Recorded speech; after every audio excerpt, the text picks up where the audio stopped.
کہا جا رہا ہے کہ ان کو خدا نخواستہ پھانسی دے دی جائے گی یا ان کو عمر قید کیپٹل پنشمنٹ اناؤنس کر دی جائے گی. مگر آلریڈی جس ڈیتھ سیل میں ان کو رکھا ہوا ہے 3.5 سال سے تہار کی ڈیتھ سیل کے اندر, وہ تو آلریڈی ایک ایسی جگہ ہے جہاں پہ افضل گرو کو بھی پھانسی دی گئی تھی شہید کو, اور مقبول بٹ شہید کو بھی پھانسی دی گئی تھی, یہاں تک کہ ان کی جسد خاکی بھی جو ہے وہ آج تک ان کی فیملیز کو نہیں مل سکی. اور جس طرح کا فلمیں لانچ کی جا رہی ہیں کشمیر فائلز, وہاں پہ جس کے تھرو دکھایا جا رہا ہے کہ یاسین سب سے بڑے کوئی قاتل ہیں, ان کو ایک ولن کے طور پہ دکھایا ہے کشمیری مسلمانوں کو, اور جان بوجھ کے اس فلم کے تھرو ایک ریلیجس ڈیوائڈ, جو ایک آرٹیفیشل ریلیجس ڈیوائڈ کشمیری پنڈتوں اور کشمیری مسلمانوں کی دکھا رہی ہے, اور اس کا جو قصوروار بنایا جا رہا ہے وہ خاص طور پہ یاسین ملک صاحب کو بنایا جا رہا ہے. اور مجھے ہم سب کو ایز اے فیملی بہت خطرہ ہے, کیونکہ یہ ایک یک طرفہ فیصلے آ رہے ہیں ان کے خلاف, اور ایک پرامن حریت کے لیڈر, ان کا یہی قصور ہے جو انہوں نے ایک ہی کنفیشن کی ہے عدالت کے سامنے, اور اس وقت اور بھی زیادہ جو کو ایکیوزڈ لوگ تھے اس کے بھی وٹنسز تھے, وہ آن لائن سب تھے, اور انہوں نے خود براڈ ڈے لائٹ میں 10 مئی کو سنا ہے کہ انہوں نے کہا ہے کہ میری ایک ہی کنفیشن ہے کہ میں اس تحریک کو, کشمیریوں کی آزادی کی تحریک کو لیڈ کر رہا ہوں اسی طرح جس طرح گاندھی لیڈ کر رہے ہیں لیڈ کرتے تھے یا بھگت سنگھ لیڈ کرتے تھے.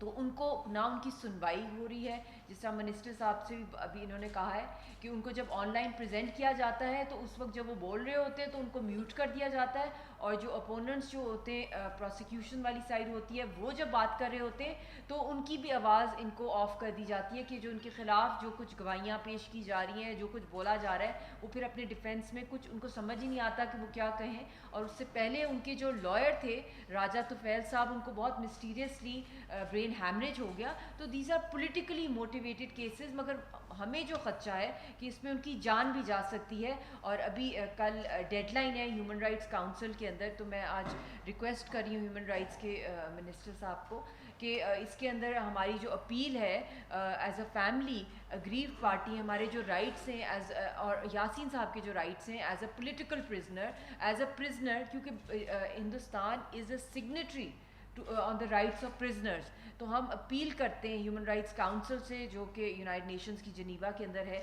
اور ان کا سیشن 13 جون کو ہے, اور کل اس کی ڈیڈ لائن ہے, تو اس کی اپیل وہاں پہ جمع کرائی جائے اپلیکیشن. جو کچھ ان کے ساتھ کیا جا رہا ہے, جو جوڈیشل مرڈر کیا جا رہا ہے, جو ان کے ساتھ عدالتی قتل کیا جا رہا ہے, جو ان کو فیئر ٹرائل نہیں دیا جا رہا, کانکاکٹڈ کیسز کے تھرو ایک سیاسی تحریک کو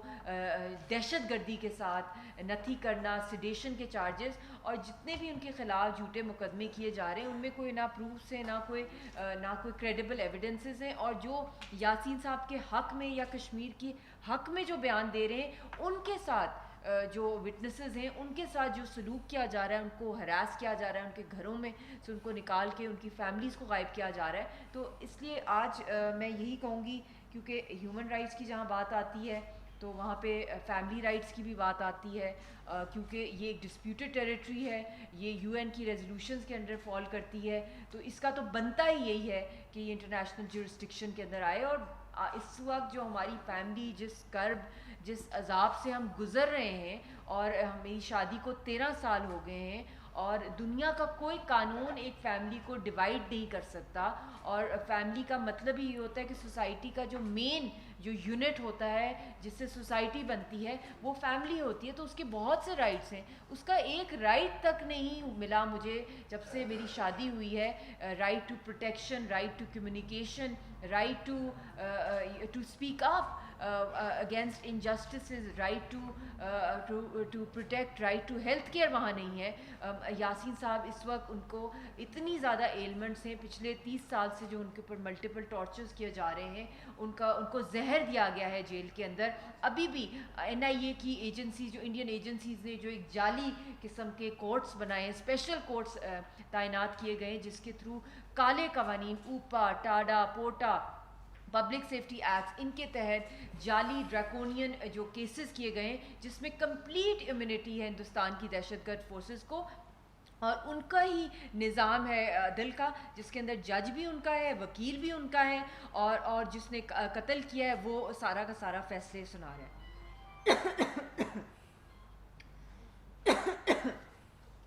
اور میں ایک اور بھی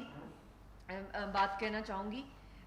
اس حوالے سے کہ میں آپ کو اپیل کروں گی کہ ارجنٹ طور پہ آپ آنریبل جو ہیومن رائٹس کے منسٹر ہیں کہ آپ کی طرف سے لیٹرز جائیں یو این سیکریٹری جنرل کو. یاسین صاحب کے ساتھ کچھ بھی ہو سکتا ہے, مودی کی اس خونی ہندوتوا کی آر ایس ایس کی رجیم کے دوران اینی تھنگ کین ہیپن. اشرف سرائی صاحب کو زہر دے دیا گیا,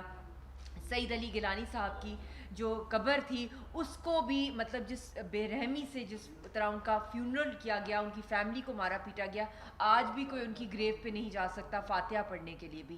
وہ سب سے بڑی چھاونی بنی ہوئی ہے. نہ کشمیری جو زندہ ہیں ان کو پروٹیکشن ہے, نہ جو فوت ہو گئے ان کو پروٹیکشن ہے, نہ ہمیں بیری کرنے کی مطلب کہ رائٹس ہیں کشمیری قوم کو. تو آپ پلیز کائنڈلی یہ لیٹر جو ہیں یہ پرماننٹ 5 ممالک کو, یورپ کے اندر جو یورپین ہیومن رائٹس کاؤنسل ہے, پھر اس کے بعد جو کل ڈیڈ لائن ہے ہیومن رائٹس کاؤنسل کے اجلاس کے حوالے سے جو 50th اجلاس آ رہا ہے 13 جون کو, اور میں یہ بھی چاہوں گی کہ مجھے بھی لے کے جایا جائے Pakistan as a aggrieved Pakistani citizen. جو سارے رائٹس ہیں ہماری فیملی کے جو سپریس کیے جا رہے ہیں تاکہ ہم دنیا کے سامنے لے کے جائیں. اور میں یہ بھی کہوں گی کہ جو ہمارا کیس ہے میرے ہسبینڈ کا, جس طریقے سے ایک دہشت گرد کلبھوشن یادو کو کاؤنسلر ایکسیس دلوانے کے لیے, اس کی فیملی کو, اس کی مدر کو ملوانے کے لیے, اس کی بیوی کو ملوانے کے لیے وہ آئی سی جے گئے, انٹرنیشنل کورٹ آف جسٹس, اس دہشت گرد کو ریلیف دینے کے لیے انڈین گورنمنٹ نے فیسیلیٹیٹ کیا اس فیملی کو. میرا پورا رائٹ ہے کہ مجھے as an individual back by my government میرا جو ہمارا فیملی کا کیس ہے وہ وہاں پہ لے کے جایا جائے اور ڈسمیرٹ کرایا جائے. یہ جو جوڈیشل مرڈر کیا جا رہا ہے یاسین صاحب کا, میری بہت اپیل ہے پاکستان کی حکومت سے, پاکستان کی عوام سے بھی میں کہوں گی, اور دنیا بھر میں جو کشمیری ہیں پاکستانی احتجاج کر رہے ہیں اس وقت, کیونکہ جتنی بھی ہماری لیڈرشپ ہے ساری کی ساری کو اڑایا جا رہا ہے. اور جو آپ نے ہیومن رائٹس کی جب بات کی ہے تو سب سے ہائیسٹ ریشو ہے وہاں پہ ہاف وڈوز کا, 1 لاکھ سے اوپر لوگوں کی شہادتیں ہو گئی ہیں. وہاں پہ ڈی لمیٹیشن کی جا رہی ہے, ڈیموگرافی کے چینجز اس ڈسپیوٹیڈ ایریا میں کیے جا رہے ہیں. اتنی ہیومن رائٹس وائلیشنز ہیں کہ دنیا میں کہیں ہم نے نہ دیکھی نہ سنی اس طرح کی, اور کہیں بھی کوئی اکاؤنٹیبلٹی ہے ہی نہیں. سب سے جو مطلب کہ جو تحریک کو جو چلا رہے ہیں, جب بھی کبھی مسئلے کا جو ہے وہ سلوشن آنی ہے تو اس کے اندر آپ نے پولیٹیکل وائسز کو سامنے رکھنا ہے دنیا نے. تو پتہ نہیں کیا ہے, کوئی بلائنڈ آئی آ گئی ہے, کنڈیمنیشن آتی ہے مگر ایکشن نہیں لیا جاتا. جو یہ وار کرائمز انڈیا اس وقت کر رہا ہے, ابھی اسٹاک وائٹ کی بھی ایک لا فرم ہے جس نے 2000 سے زائد ہیومن رائٹس وائلیشنز کی ٹیسٹمنیز کلیکٹ کی ہیں مقبوضہ جموں کشمیر سے. میں بھی تیار ہوں, میری بیٹی بھی تیار ہے to present our testimonies before human rights council Geneva, to European human rights council, اور اس کے ساتھ ساتھ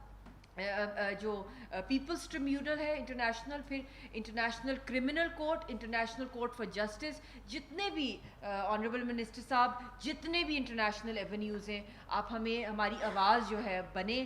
کشمیری قوم کی اور پاکستانی سٹیزن کے طور پہ. اور اس کے اوپر وقت بہت کم ہے, ہماری پوری قوم کی نسل کشی کی جا رہی ہے جو دنیا کا سب سے بڑا کرائم ہے, دنیا میں موسٹ انفرگیویبل جو انڈیا کر رہا ہے, جس کے تحت اس پہ ڈیفینس اور اکنامک سینکشنز لگائی جا سکتی ہیں. جس طریقے سے ایک پوری قوم کو ریموو کیا جا رہا ہے. میں خود ایک وڈو کی طرح زندگی گزار رہی ہوں, مجھے یہ تک رائٹ نہیں ہے, حالانکہ انڈیا خود سگنیٹری ہے on the rights of prisoners, on civil covenants, on political rights, کتنی کنونشنز کا وہ سگنیٹری ہے. اور وہ سو کالڈ اپنے آپ کو دنیا کی سب سے بڑی ڈیموکریسی کہتا ہے, مگر وہ سب سے بڑا وائلیٹر ہے انٹرنیشنل لاء کا اور ہیومینیٹیرین لاء کا. اور ہمارا تو کسی طریقے میں ہمارے جو ہیومن رائٹس جو ہیں یا ہمارے جو کیسز جو ہمارے خلاف کیے جا رہے ہیں وہ فال ہی نہیں کرتے انڈر انڈین پینل کوڈ یا انڈین کانسٹیٹیوشن, کیونکہ ہم حصہ ہی نہیں ہے انڈیا کا. ہم یہ ڈسپیوٹڈ ٹیریٹری ہے, یہ یو این کے انڈر فال کرتی ہے, جن کی رسپانسبلٹی ہے. اور ایک آخری بھی میں یہی کہوں گی کہ جو کمیشن آف انکوائری ہے یونائٹڈ نیشنز کی, اس کے اندر بھی جو ہماری فیملی کا جو پرسنل ایشو ہے جو میرے ہسبینڈ کا ہے کہ ان کی جان بچ جائے, پریشر جنریٹ کیا جائے, اور ان کو امیڈیٹلی ہماری ایز اے فیملی ڈیمانڈ ہے کہ ان کو ریلیز کرایا جائے آن ہیلتھ گراؤنڈز. ان کو وہاں مارا پیٹا جا رہا ہے. ابھی بھی جو ان کی فوٹیج ریلیز ہوئی ہے جب وہ کورٹ کے اندر جا رہے ہیں تو ان سے چلا بھی نہیں جا رہا, اور ان کی ایک ہی ان کی آواز میں تو خیر بہت زیادہ بہادری اور دلیری ہے, مگر ان کی شکل آپ دیکھیں, ان کی باڈی دیکھیں, ان کے بال دیکھیں, وہ سارے کے سارے ان کے پس پڑ گئی ہے ان کے سر کے اندر, 2 دفعہ پس پڑی ہے ان کے سر میں, اور ان کے بیک میں بھی ایشو ہے, ان کو وہاں پہ فزیکل اور مینٹل ٹارچر بھی کیا جا رہا ہے, اور اس کے ساتھ ساتھ ان کو ون سائیڈڈ جو ہے پھانسی پہ یا عمر قید پہ چڑھایا جا رہا ہے. اور یہ ساری ان کی تیاری اس وقت اس لیے ہو رہی ہے کیونکہ الیکشن بھی ان کے آنے والے ہیں, اور مودی جو ہے وہ کشمیر کے ٹاپ لیڈر کو جو ہے وہ پھانسی چڑھانا چاہتے ہیں تاکہ اس کو ہندوتوا کا ووٹ ملے. تو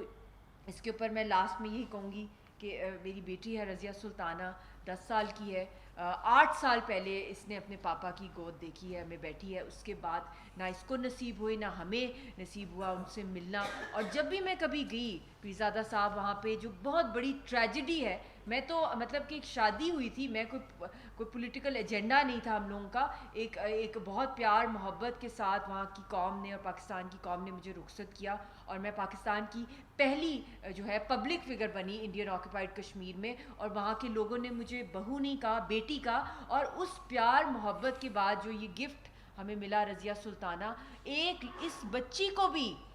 مارا پیٹا گیا وہاں پہ, ایک دودھ پیتی بچی کو جب ہم سینٹرل جیل میں جاتے تھے یاسین صاحب کو ملنے کے لیے, کیونکہ جب بھی ہمیں ویزا ملا, جب بھی بڑی مشکل سے بڑی سٹرگل کے بعد جب بھی ملا, تو وہاں ہم گئے تو جاتے ساتھ ہی دوسرے دن یاسین صاحب کو اریسٹ کر لیا جاتا تھا. تو ہمیں ان کے ساتھ صرف اگر میں گن کے بتاؤں 60 to 65 ڈیز 13 سال کی شادی میں ہمیں نصیب ہوئے ان کے ساتھ. دوسرا ٹائم ڈیوائیڈڈ ہی رہا ہم لوگوں کا, اور یا تو ویزا ایشوز رہے, یا جب وہاں گئے تو ان کو اریسٹ کر لیا گیا, یا یہ ہائیڈنگ میں چلے جاتے تھے. آپ کبھی اندازہ لگائیں کہ ایک پرامن سیاسی تحریک کو چلانے کے لیے جو ہمارے حریت کے رہنما ہیں, ان کو 10-10 دن چھپنا پڑتا ہے سڑکوں میں, گٹروں کے اندر, لوگوں کے گھروں میں, گاؤں میں, سردیوں میں, سنو فال میں, وہ سڑکوں میں جس طرح فقیر ہوتے چادر مار کے وہ چھپ جاتے تھے تاکہ چھاپے نہ اور وہ تحریک کو لیڈ کریں. اب ہمارے پاس سعید علی گیلانی صاحب بھی نہیں ہیں, وہ بھی شہید ہو گئے. اشرف سرائی صاحب کو زہر دے دیا گیا. آسیہ اندرابی تہار کی ڈیتھ سیل تہار جیل کے اندر ہیں, بیرک کے اندر ہیں. فہمیدہ صوفی صاحبہ, پھر اس کے بعد ناہید صاحبہ, پھر اس کے بعد شبیر شاہ صاحب, ساری کی ساری لیڈرشپ ایلیمنیٹ اس لیے کی جا رہی ہے تاکہ کوئی بھی راستہ نہ رہے پرامن تحریک چلانے کا. تو یہی وہ انڈیا انکریج کر رہا ہے, یا دنیا میوٹ اسپیکٹیٹر ہے کہ وہ دیکھ رہی ہے کہ پھانسی پہ چڑھایا جا رہا ہے یاسین صاحب کو, اور جو سب سے بڑی وائسز ہیں